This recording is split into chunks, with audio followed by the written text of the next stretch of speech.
Good afternoon, everyone, and thank you for coming back with us today at 3 o'clock. This is the Licensing Subcommittee decision on Thursday, the 11th of November 2021, in the matter of the Licensing Act 2003, application for review of a premises licence for the Quickie Mart Food and Tipple 111 to 113 Albert Road, Southsea, PO5 2SQ. All parties shall receive written confirmation of the decision and reasons. This is the decision. The subcommittee has considered very carefully the application for a review of premises licence at the Quickie Mart Food and Tipple.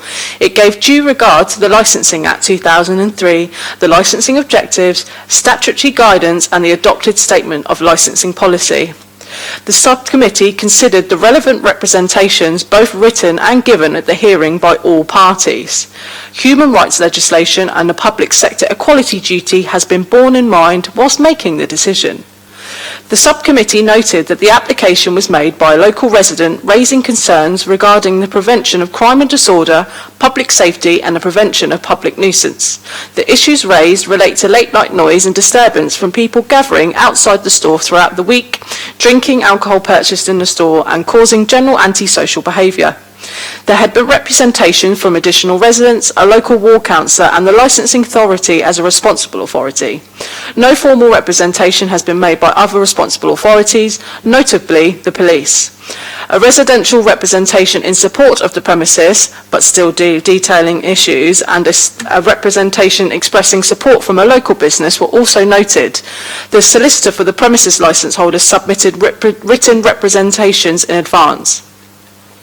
Video footage taken by residents was shown to the subcommittee and it was determined that it was in the public interest that this be viewed with the public excluded for that part of the hearing.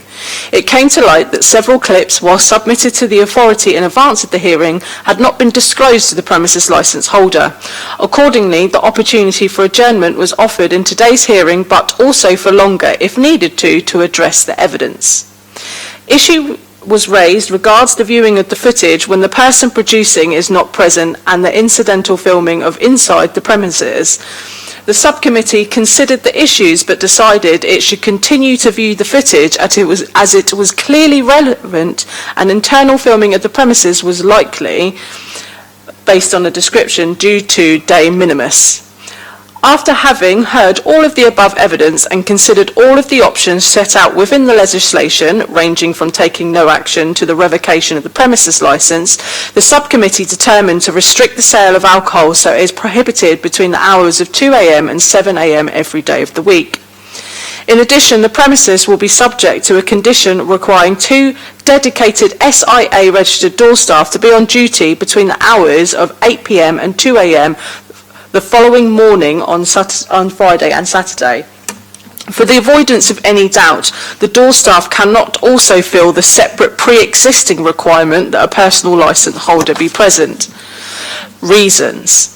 The subcommittee accepted that it had to make a determination on the balance of probabilities where the licensable activity at the premises, the sale of alcohol, was also contributing to the antisocial behaviour identified in the written representations, video footage and oral evidence.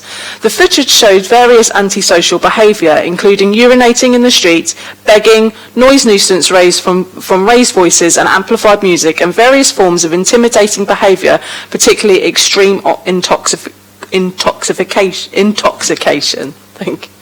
The 2 clips shown to the subcommittee show people enter the store and return to hand out what in the subcommittee's view is clearly alcohol to those outside the premises.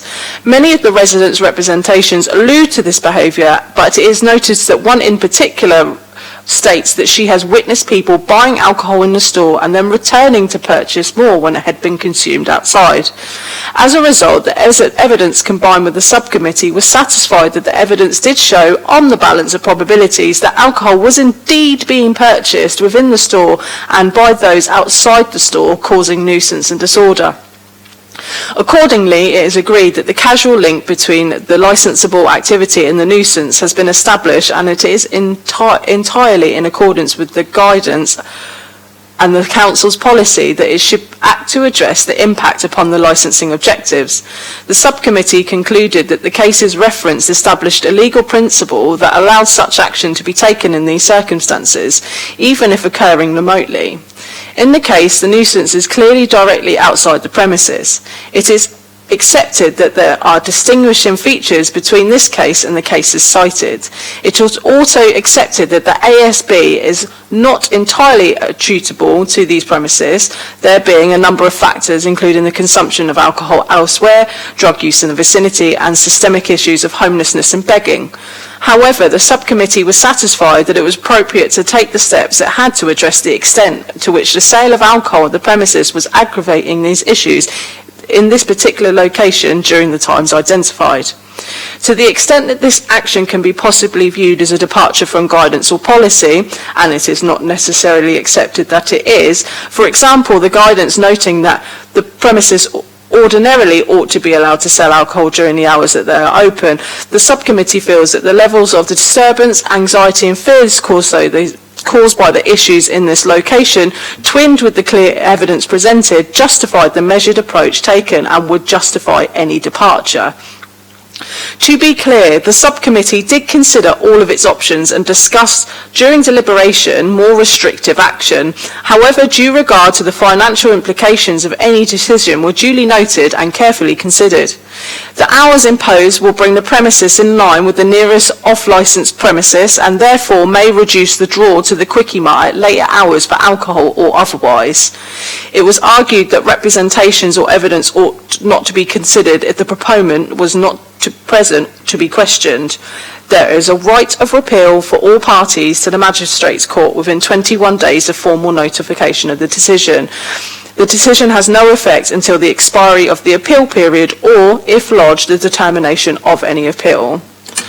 Thank you very much for your attendance today. This is the end of the meeting. Thank you.